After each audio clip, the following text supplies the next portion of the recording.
Have a short set of speakers. After that, we will segue to question and answer with members of the press. Our first speaker is going to be Los Angeles County Fire Chief Anthony Maroney.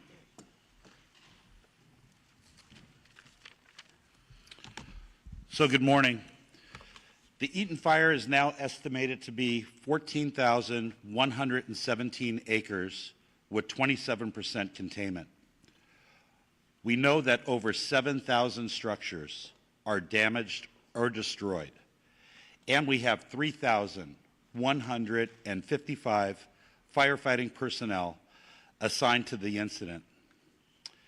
16% of our damage inspections for dwellings have been completed, and we're working on a process to allow residents in the affected areas to be able to go online to view their home if it has been damaged or destroyed. We know that elevated critical fire weather conditions will continue through Wednesday. The Los Angeles County Fire Department is prepared. These winds, combined with low relative humidities and low fuel moistures, will keep the fire threat in Los Angeles County very high. I asked our county residents in wildfire-prone areas to understand that the necessary public safety power shutoffs are important for our collective safety in preventing the next wildfire natural disaster. I would like to express my gratitude to the Los Angeles County Board Chair, Supervisor Catherine Barger, and Supervisor Lindsay Horvath for their leadership and unwavering support of our residents, my fire department, and me as fire chief. To our first responders battling these wildfires, thank you for your relentless and fearless dedication in protecting residents and property throughout this great county.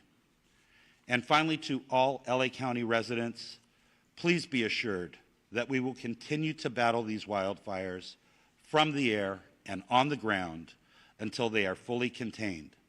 We stand alongside all of you as we begin repopulation of evacuated areas, establishment of disaster recovery centers, and the rebuilding of your homes, your communities, and your lives. I would now like to introduce my trusted partner in public safety, LA City Fire Chief Kristen Crowley.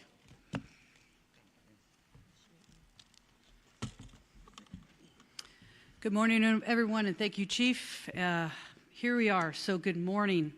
Yesterday, I spent the day in the Palisades community and visited a number of our fire stations, Fire Station 23 and Fire Station 69, and had the opportunity to talk with our members who were the first on scene at the Palisades fire. Even without running water, gas, or electricity, your LAFD firefighters are doing everything they can to help the community.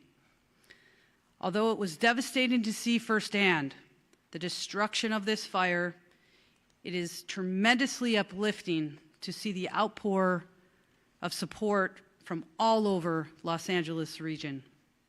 There are donations of food, water, supplies, literally spilling over and out into our local fire stations that have become hubs for all of us to grieve, to have a warm meal, and to also gather together and support one another. Your LAFD firefighters and everybody involved in these active fire incidences will continue to work relentlessly around the clock. I will now provide a brief update on the two active fires that are burning within the city of Los Angeles. Palisades Fire. Air and ground crews worked tirelessly overnight with favorable wind conditions to prevent further spread into the Mandeville Canyon area. The fire is currently at 23,707 acres with 4,720 personnel that are assigned with 11% containment. Evacuation orders and warnings remain in place. I know this is incredibly frustrating, but I would like to understand, I'd like to express and explain the why. Why our residents are not allowed to come back into that area There are still active fires that are burning within the Palisades area, making it extremely, extremely dangerous for the public. There's no power, there's no water, there's broken gas lines, and we have unstable structures. The first responders are working as quickly as possible to ensure that it is safe for you to return into your communities. Canine search teams have been deployed to assist with our recovery efforts. The Hearst fire. I'm extremely pleased to report that this fire has been held to 799 acres and is now 89% contained with over 300 firefighters assigned. Now today, strong north to northeast winds gusts are up to 50 miles per hour with low humidity will be observed. A red flag warning is in effect and will remain until 6 p.m. Wednesday evening. Strong Santa Ana winds are also expected to last through Wednesday, with the strongest winds occurring on Tuesday. With the next wave of wind events, I want to be very, very clear here. It's very important that the community understands that these wind events are coming into Los Angeles. I want to reassure you that Mayor Bass, Chief McDonald, and I are united and focused on exactly what we need to do to prepare the city with these next strong winds that are coming. Every available LAFD firefighter is on hand and will remain in place through this wind event. Additionally, firefighters continue to pour into Southern California region to bolster our firefighting capabilities. Next, I'd like to introduce LA County Sheriff Luna. Thank you. Good morning. I'd like to start off with talking about staffing. We've increased our LA County Deputy Sheriff staffing to about 1,200 personnel, and that probably will continue to grow. Many of them are on 12-hour shifts, which means 12 on, 12 off. They're working incredibly hard. They have been assigned close to 1,500 missions. And that a lot of work, a lot of good work that's still continuing. The missions continue to include hard road closures, traffic control points, roving security, welfare checks, evacuations as needed, requested by fire, and at times, when able to, escorts for essential services and need. We also have assigned at least 60 California Highway Patrol officers, split up for us, some at the Eaton Fire location, others at the Palisades location. I personally like to thank Commissioner Sean DeRee, who I will be meeting with. He's coming down here to thank him for his incredible help. National Guard deployment is still at approximately 400. They're assisting the following agencies: the Los Angeles County Sheriff's Department, the Los Angeles Police Department, the California Highway Patrol, Pasadena, Santa Monica, Arcadia, Azusa, and Sierra Madre. Yesterday, I submitted additional requests for more National Guard assistance, specifically to the Los Angeles Police Department and the LA County Sheriff's Department. So I'm hoping that you'll see additional National Guard personnel arriving today. I will be meeting with one of their very high-ranking executives later today. Evacuations for the Palisades and Eaton fires. These numbers are for both county and city area. They have dropped in the last couple of days, which is some good news. But as you hear, it's still a very fluid situation, and that could change. So be aware of that. We're at approximately 105,000 residents under evacuation orders and approximately 87,000 residents under evacuation warnings. I just want to remind everybody, if you are asked to leave and you're in an evacuation order area, your life is in danger. You need to leave. I know, and it's been stated already, a lot of our residents are trying to get back, and they're frustrated. I stopped by several checkpoints, both in Altadena and Malibu yesterday. I personally listened to residents, please let me back in. So I'm just going to say this. In driving around some of these areas, they literally look like war zones. There are down power poles, electric wires. There are still some smoldering fires. It is not safe. The minute it is safe, we understand the inconvenience, and every conversation we're having about evacuations, that depopulation conversation is continuously coming up. We do care. We want to get you back into your homes, but we can't allow that until it is safe for you to do so. In regards to arrest and criminal activity, we had several more arrests overnight, bringing our total to approximately, I'm going to say approximately because we're still trying to reconcile numbers, about 29, 25 in the Eaton Fire area and 4 in the Palisades area. I'm going to guess that Chief McDonald may talk about this, but when I was out there in the Malibu area, I saw a gentleman that looked like a firefighter, and I asked him if he was okay because he was sitting down. I didn't realize we had him in handcuffs. We were turning him over to LAPD because he was dressed like a fireman, and he was not. He just got caught burglarizing a home.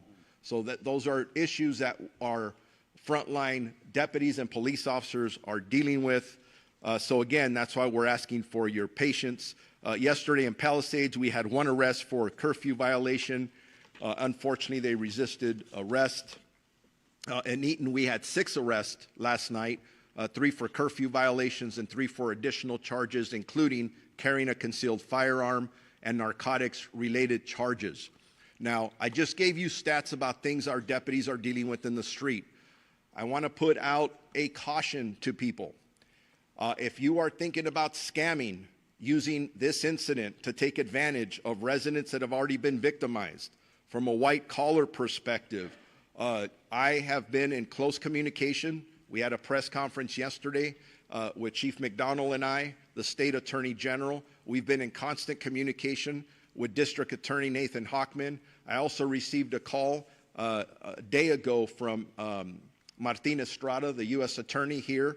They are all eager to prosecute anybody who is taking advantage of our residents during this very difficult time, whether it is a burglary or it is some kind of white-collar crime and a scam or anything that you may be thinking about doing. The next issue, which is a little more difficult to talk about, is yesterday we started a search and rescue operation out in the Eaton area, where in the first day of this operation, grid searching, we searched approximately 364 properties in the Altadena area, and unfortunately during that search, we did locate 3 deceased. As these searches continue, I unfortunately anticipate that those numbers will increase. We will start a similar operation in the northern side of the county here very soon. So the numbers I have, and again, it's going to change. Unfortunately, we have confirmed 14 deaths, and that is in our specific LA County jurisdiction. 11 at the Eaton Fire and 3 in our portion or our jurisdiction in the Palisades Fire. LA cities, that's in addition to. So when you hear the coroner, our partners at the coroner reporting numbers, that's a little bit different. Missing persons. I cannot emphasize, because I'm getting text and calls, if you believe somebody is missing, please report it to your local law enforcement agency. Right now, with the Sheriff's Department, we have 16 missing person reports. We have 12 in Eaton and 4 in Palisades. If there's any good news, there's no juveniles that are missing within those numbers. But I know just coming here this morning, it sounds like we just got dozens and dozens more. I have to reconcile those numbers. We'll report them at a later time. Yeah, and then as I conclude, I know I talk about arrest. That is negative. Some of the things we're talking about are sad. But in this time of crisis, the calls for people wanting to help and donate are enormous. And that's who we are in the county of Los Angeles, the city of Los Angeles. So I just want to throw this out.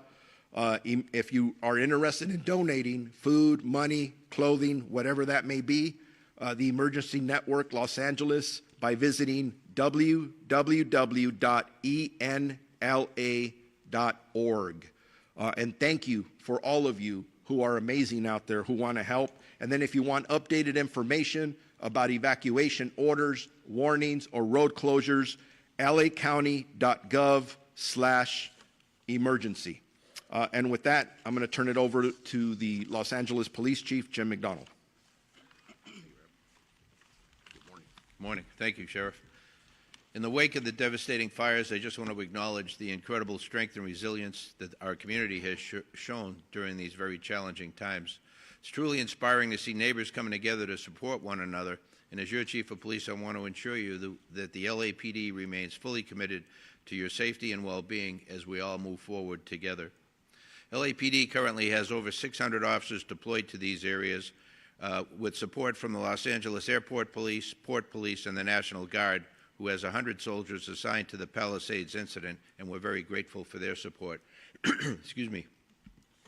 I want to just touch on, during the evacuation at the early stages, thousands of people fled their homes without notice and without much of anything but the clothes on their back. Traumatic experience, certainly, for everybody involved. We tried to be as compassionate as we could be by putting together escorts that provided limited access for people to get into the area very deliberately and be able to retrieve medication or pets in some cases. What we found was that was successful for those who we were able to accommodate, but the numbers became overwhelming.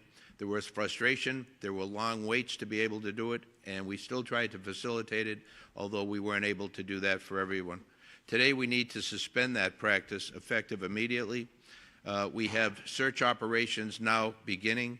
We will have cadaver dog deployment, and that will result in crime scene preservation efforts, and then the recovery of remains, working closely with the LA County Coroner.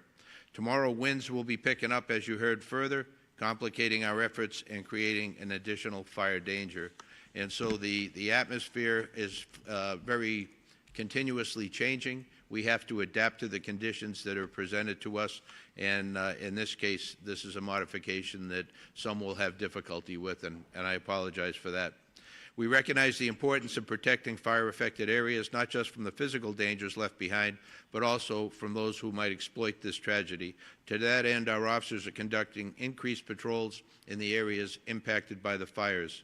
Identifying the cause of these fires is critically important. In conjunction with our partner agencies and led by the Bureau of Alcohol, Tobacco, and Firearms, we've created the Los Angeles Regional Wildfire Investigative Task Force, who's actively working to identify the cause of the Palisades fire and ultimately all of the fires that we have experienced. LAPD is still enforcing a curfew in Los Angeles city areas where mandatory evacuations are still in place. Last night, we made an arrest for an individual who violated that curfew order. As Sheriff Luna referred to the night before, there were 3 individuals in a vehicle. They were stopped. They were where they weren't supposed to be. One had on fire jacket and a fire hat, and he was additionally arrested for impersonating a firefighter. We have people who will go to all ends to be able to do what it is they want to do to exploit the victims of this tragedy. LAPD, the order will remain in place tonight, curfew order from 6 p.m. to 6 a.m., and unless you're public safety personnel or some other disaster workers, you have no reason to be at these locations, and if you are in those areas, you will be subject to arrest. Enforcing a curfew is an important tool to keep the burn areas and evacuated properties secure, keeping looters out. This effort also helps protect public safety personnel who are operating in darkness in very difficult conditions. And as you heard previously, the threat there from gas lines, from electricity, down power lines, and many other, not to mention the toxic environment that exists in that area due to the fire that burned plastics and different types of composite material. We all know what the long-term effects of exposure to that can be. I won't go in here to the scams, and the sheriff referred to that, but there are a lot of scams. I would ask that for those of you looking to donate to fire victims, do so with caution. Before contributing, take time to thoroughly research the charity or organization that you're considering. Reputable groups will have clear information about their mission and proven track records. Websites like Charity Navigator and the Better Business Bureau are excellent resources to help verify their legitimacy. It's also good practice to avoid cash donations whenever possible, opting instead for secure, traceable payment methods to ensure that your contributions reach those in need. And if you come upon fraudulent donation requests, please notify us so that we can investigate. Together, we can prevent further harm and protect the generosity of our community. In closing, I just want to reiterate that our department and all of us standing here before you and so many others are with you. We're here for you for the duration, not only to ensure your safety, but provide support and resources necessary to recover and ultimately rebuild. I want to assure the community that we're working tirelessly every day to protect lives, property, and maintain public safety during this critical time. Thank you all for your resilience and cooperation during this very difficult time. Now I'd like to introduce from the Los Angeles County Board of Supervisors, Chair Catherine Barger. Thank you, Chief. Good morning. Yesterday, I sent a letter to President-elect Trump inviting him to visit our county to see the devastation of these wildfires firsthand, to meet with our impacted residents and hear their stories, to thank our first responders, and most importantly, to see how the federal government can help our communities heal and rebuild. In my years at the county, I have seen time and time again how essential of a partner the federal government is when responding to an emergency and helping our communities recover. I look forward to welcoming President-elect Trump to our communities so he can see the desperate need, but also the incredible opportunity, hope, and perseverance of our impacted neighbors. It is in seeing this hope that I am confident that our communities will recover and rebuild. I also met with representatives from the state yesterday and discussed what we will need to rebuild LA. Legislative leaders committed to working with the county to cut the red tape that will slow and limit residents rebuilding their homes. I also want to share that California Governor Newsom announced a sweeping executive order this morning related to the rebuilding efforts. Notably, he is suspending CEQA reviews and California coastal permitting for reconstruction of properties substantially damaged or destroyed in the fires devastating Los Angeles County. I also appreciate the directive to state agencies to identify additional permitting requirements that can be safely suspended or streamlined to accelerate rebuilding and make it more affordable. I want to thank the governor for hearing my request and taking swift action to ensure that our residents will not be burdened by unnecessary requirements as they begin the process of recovery and rebuilding. We are also going to need full partnership from the county, city, state, and federal governments.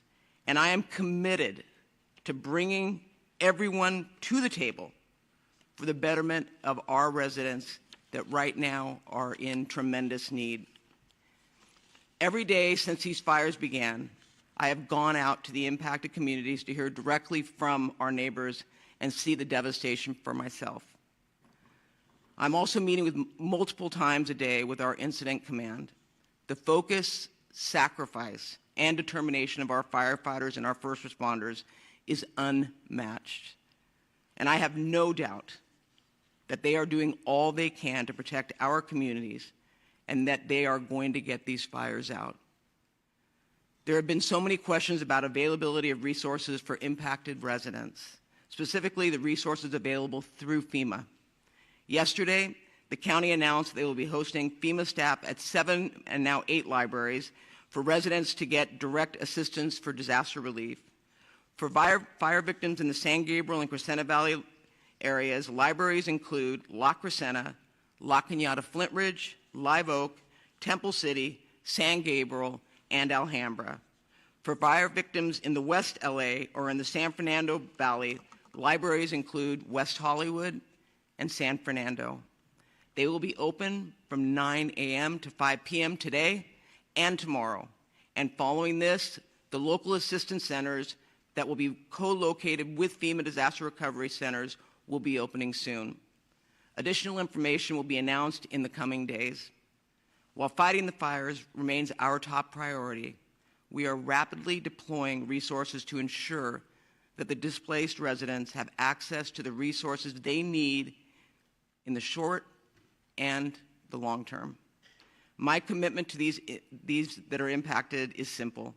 I'm going to see this through with you. We will not let up using every resource to fight existing fires. Displaced residents will be served to the highest level as we address your housing, welfare, health care, and economics needs. I met a couple yesterday who lost their home, and the business burned down and he lost his job, and they have no insurance. People are suffering. And when we rebuild, I can assure you that the county will lead the restoration of neighborhoods that are safe, prosperous, and reflect the beautiful and loving community that has always stood there. With that, I'd like to introduce the City of Los Angeles Mayor, Karen Bass. Good morning, everyone, and thank you, Supervisor, and let me assure you that you will have a full partner in the City of Los Angeles. Yesterday, I was at the Hearst Command Post in Sylmar, and it was an example of our heroic first responders. The department, the Deputy Chief, Jamie Moore, is an example of one of those heroic first responders. I received an in-depth briefing about the fires, the successes, and the upcoming threats. Also met with many volunteers. It was very inspirational to be there and to see groups of people coming up in the entire time I was there, delivering all sorts of supplies for the first responders. It was an example to me of the spirit of our city and how we need to continue to act in a unified manner. Those people that are affected by the fires, we give all of our possible support to, and those people who are not affected by the fires, but who are willing to come out and volunteer and help. We will be prepared, we will get through this, but it takes the unity and the spirit that I saw yesterday to make sure that Los Angeles comes out of this a much better city. As we fight these fires, my office is already working to make sure that we can rebuild as fast as we can by cutting through the bureaucracy that holds us back even in normal times. I want to join the supervisor in thanking the governor for his action this morning. That will go a long way to making Los Angeles stronger than ever. And the generosity we are seeing proves that we will. More than 13,000 people have donated over $6 million to the California Community Foundation's Wildlife Recovery Fund. Please join them in supporting the most vulnerable people affected by the fire at calfund.org. Also support the Los Angeles Fire Department Foundation at supportlafd.org. Let me thank every Los Angeles firefighter and the thousands of firefighters from across the state, the nation, and even the world. People are coming from everywhere to help us and make sure that we are ready for the days ahead. So to them, I want to say thank you. For Angelenos impacted by the firestorm and for Angelenos looking to help, the city has created an online hub at lacity.gov to create a single place for people to go for assistance or to find ways to help our community. This includes evacuation zones, FEMA support, resources for small businesses, and more. In the upcoming days, you will see as we continue to fight the fires, prepare for what is to come this week, but we will also prepare for our recovery. Thank you.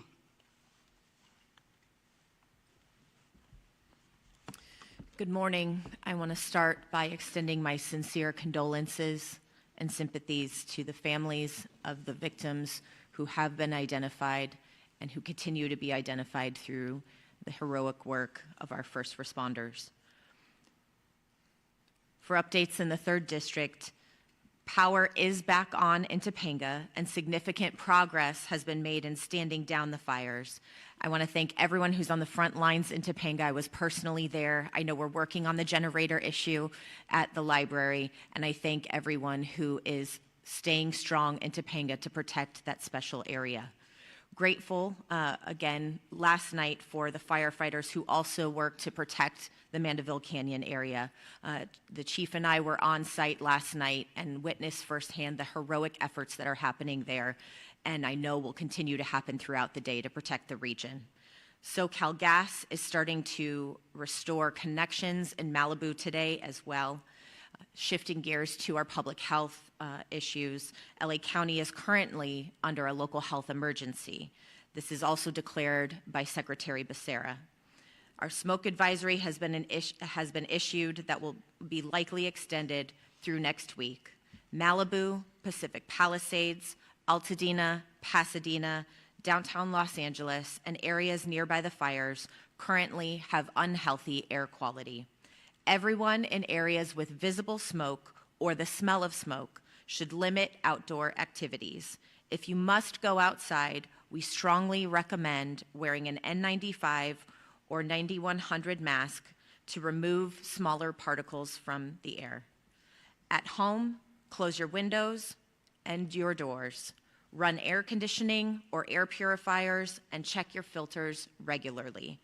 In your car, close your windows or your vents.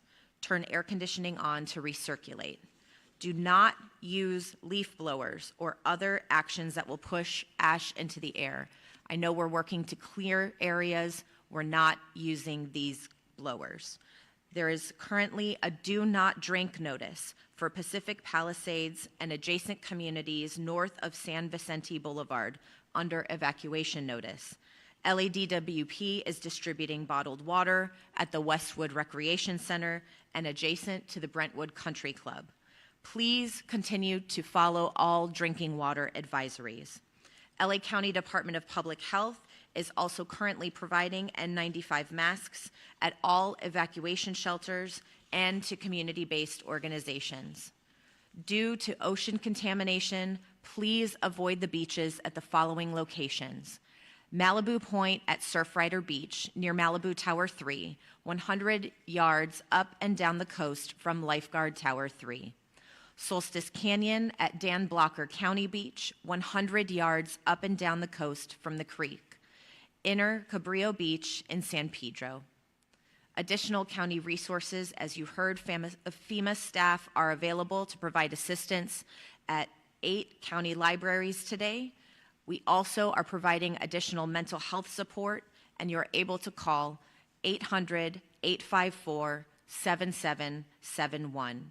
For more information, continue to check emergency.lacounty.gov for the latest updates and resources. I want to echo my thanks to the governor for his swift action, as well as to the President and Vice President of the United States who personally reached out to extend their support. I want to conclude with my deepest gratitude to all of our first responders who are fighting tirelessly to keep us safe. I know we're trying to help get you a break before the red flag event begins, but I know deep down you will not let us down, and you're going to persevere, and we will have your back. Thank you.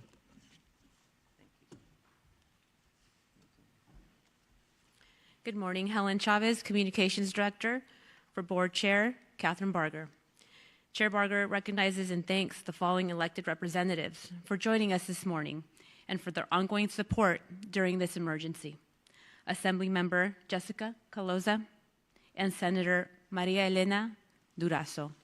We will now transition to the question and answer portion of our press conference. When you are called upon, please announce your name and the media outlet that you are with.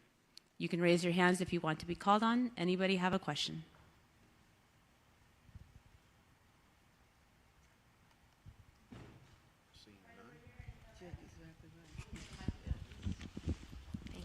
Okay. I'm Bianca Beltran with NBCLA. You spoke about the arrests that were made overnight in recent days. Can you speak to the biggest challenges when it comes to access in these fire areas?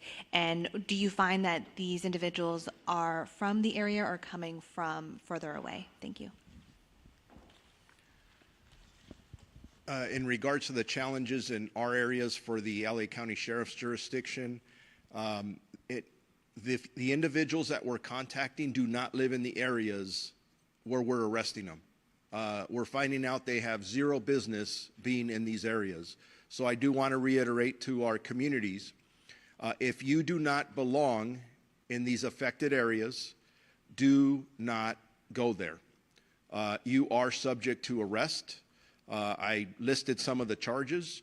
We are contacting people, and we are finding a variety of things, including people with firearms, with narcotics. Don't go there. Hopefully that answers your question. Any other questions? We're going to go over here in the plaid shirt. Microphone. Oh, thank you. Oh, okay.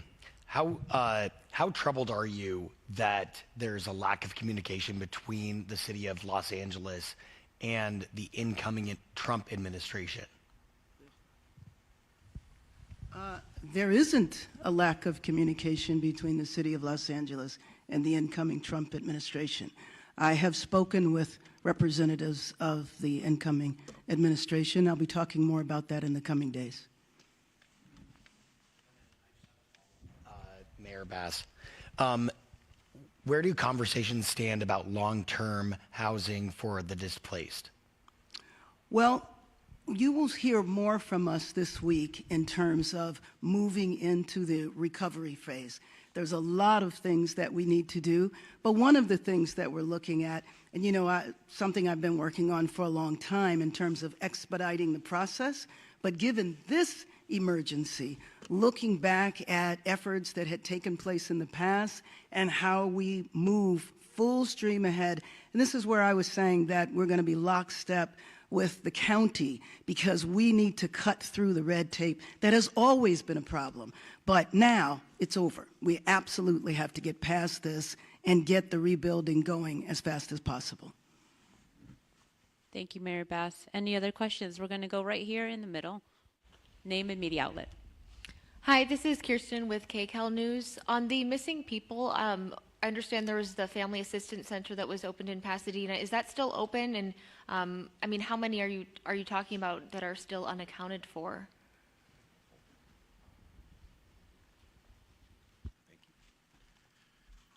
So in regards to missing persons, I reported 16 earlier today.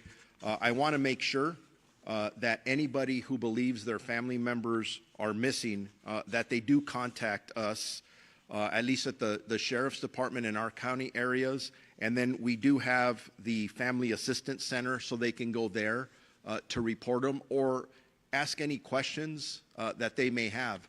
But it is critical that we are aware of these situations. And when I talk about reconciling numbers,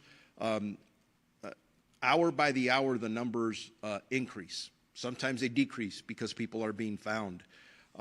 So I expect or anticipate that the number of missing persons will absolutely go up. But if there's a doubt in anybody's mind, please, that's what we're here for. Please contact us right away, and we'll guide you through the process so it's easier for you, because very difficult circumstances that we're all under right now. We're going to go in the middle in the magenta shirt. Beth Slepaz, KNBC News. NBC News is at Brentwood, where yesterday and today there's been massive lines of people waiting to get into the evacuated area to get things from their homes, medicines, etc. We're being told by folks here that they heard the city was allowing people up to their homes if they came to this location, but then they're not being allowed. Some say they're being told by LAPD 3 cars can go up with an escort every 15 to 20 minutes, but it's not happening. A LAPD officer is telling some resident, in quote, it's all up to the fire department. What's the plan for all these people? Will they be taking people to homes today, and what's the plan for these residents? Yeah, thank you. I addressed that in my comments earlier. We had tried to facilitate as best we could, people going in for a very short time, escorted, the situation controlled, to get medication and in some case small pets. In the early days in particular, that got unwieldy. Many people came out. They wanted to see, understandably, their property and the condition of their property. Today, effective today, we've stopped that practice, and as we move forward, we'll reassess down the road.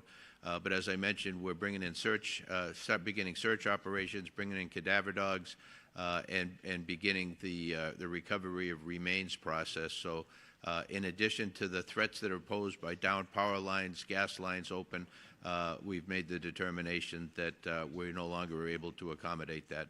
The winds are coming back tomorrow, presenting additional issues for us to deal with. Thank you. And can I add on to the medication? And I know for Pasadena, and I'm sure it's out in the evacuation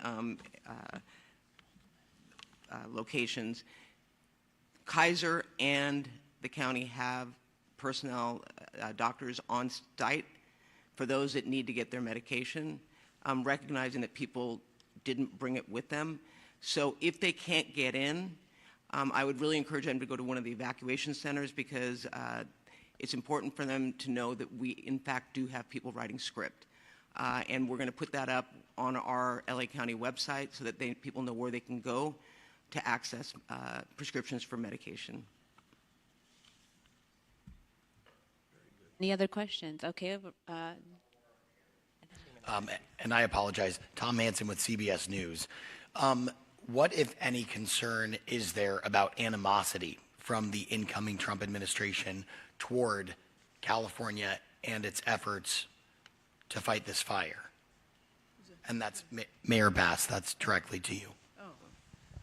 Actually, I'm not worried about that. I mean, I joined in the invitation to the incoming president to come to Los Angeles. I joined with the supervisor and the governor, spoke directly with the incoming administration yesterday. It was a fine call, so I'm not concerned about that. There are also, as I mentioned before, a number of my former colleagues who are up for confirmation. I feel like I will have good relations there.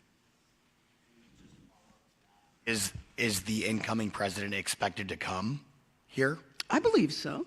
I mean, it was a positive response yesterday. Yeah, you know, I will say, knowing what I know, and I represent Altadena, which is probably the most diverse community that in the 5th District, this is the exact constituency that he was talking to. You've got socioeconomics from all walks of life, and they are suffering. So I am confident that this president will come. Well, my conversation also yesterday was throwing around possible points of timing. No. Okay. And then, sorry, just one more question. So we are expecting severe gusts of wind in the coming days. Is the city prepared regarding fire hydrants and water pressure? I believe the city is prepared. I'm going to receive reports in a couple of hours from a couple of the other city departments. And Chief, if you want to expand on that. Thank you. Thank you. I'm sorry, Chief. Any other comments? Okay, thank you. And go ahead, over Could you clarify the total death count related to the wildfires? And if I could also clarification or guidance from the health departments regarding the air quality for residents. Thank you. I can confer for the Los Angeles County jurisdictional areas that we are at 14 deaths. That's 11 in the Eaton area and 3 in the Palisades area. But that's just for Los Angeles County. Los Angeles would have different numbers, and the city of Pasadena may have different numbers as well. I would say that the best source for that is the LA County Coroner's Office, because they encompass the entire county of Los Angeles, including the jurisdictions I just mentioned. Yeah, hi, Anish Mahajan, Chief Deputy Director at LA County Public Health. The air quality is improving as we have seen the smoke lessen with the better containment of the fires. At this time, the South Coast Air Quality Management Division is indicating a smoke advisory specifically in those areas close to the fires in the northwest component of the county. County residents should continue to monitor the air quality index, the AQI levels, wherever they are, but we are seeing improved AQI numbers. And so we encourage residents who are closest to the fire, who are smelling smoke or seeing it, who have the AQI levels in the unhealthy zones, to be using masks when they're outside. Any other questions? All right. Thank you so much. Oh, we have? I'm sorry, I'm blocked. Go ahead. Sorry. Simon Bowie, CBS Network News. Just clarity on the discussions with the incoming administration about a visit or communication regarding this disaster. Just to be clear, has Mayor Bass, have you or you, Supervisor Barga, or has anyone in the governor's office actually had a conversation with the president-elect since this disaster has happened? He's been on social media making lots of comments. I have not criticizing had the a response. conversation directly with the incoming president. So it's only been with this administration, not with him. And Supervisor, same thing, same question to you. No, I sent my letter yesterday. I'll be following up today. We have been in discussions similar to what Mayor Bass said with high-ranking people within the incoming administration. Obviously, it's a work in progress, but there is no question in my mind that we will be touching base with him. The sitting president was here earlier this week. Is it not disturbing that nearly a week after what could ultimately be the worst disaster in the state's history, that no one in leadership at the county, local, and seemingly the governor's level has had a conversation with the incoming president? Well, given the fact that the administration is being put together, I don't necessarily agree with you on that. Okay. I have another question about the forecast for next week. The forecast going Monday night into Tuesday is calling for winds up to 75 miles or higher. Looking at preemption, are the hydrants working again in the Palisades specifically? Question one. Question two, are water trucks going to be displaced throughout the county and the city preemptively? And also, has there been any conversation, or maybe they're already happening, preemptive frost check drops on areas where homes are right next to very wooded areas, or like, we had Mandeville Canyon the other day, while we have cooperative wind conditions? Is that stuff being done? We're just curious. Yeah, good morning. I could address the water truck or water tender situation here in LA County. I haven't explained before that on Wednesday, CAL FIRE, after coordination with LA County Fire Department, did request 70 water tenders to come into the area for our multiple fires. They have arrived. We have lots of incident water tenders available to us. All of the reports that I've received is that the LA County water system is ready and it will be prepared to assist us in fighting a wildland fire. Your concerns with the frost check drops, CAL FIRE and our federal partners who drop fire retardant only use products that are qualified and on a list. So we're not dropping any products here in LA County that aren't approved. I believe that the use of retardant is safe and it's effective. I know that there's been some social media postings that it is not. I consider that the sinister side of social media, where they're trying to divide us, and we've seen that already. But everything we're doing is approved, it's appropriate, it's efficient, and it's effective. But we are prepared for the upcoming wind event. Chief Crowley? Chief Crowley, any comment from you? Yes, so also just to add off of that, I wanted to make sure that everybody understands, as these additional resources are flooding into our region, the helpful part of that is it's freeing up our other local resources. So as we continue to move forward and pre-deploy fire, air, ground, the more resources that are flooding in to help us with our current fires, the better we are prepared to pre-deploy, knowing that this wind event is coming. I just wanted to add that on top of what Chief Maroney said. Thank you, Chief. And we're at the end of our press conference. I'm happy to help support one-on-one interviews. So please come forward if you still have questions. We will connect you with the appropriate spokesperson. Thank you.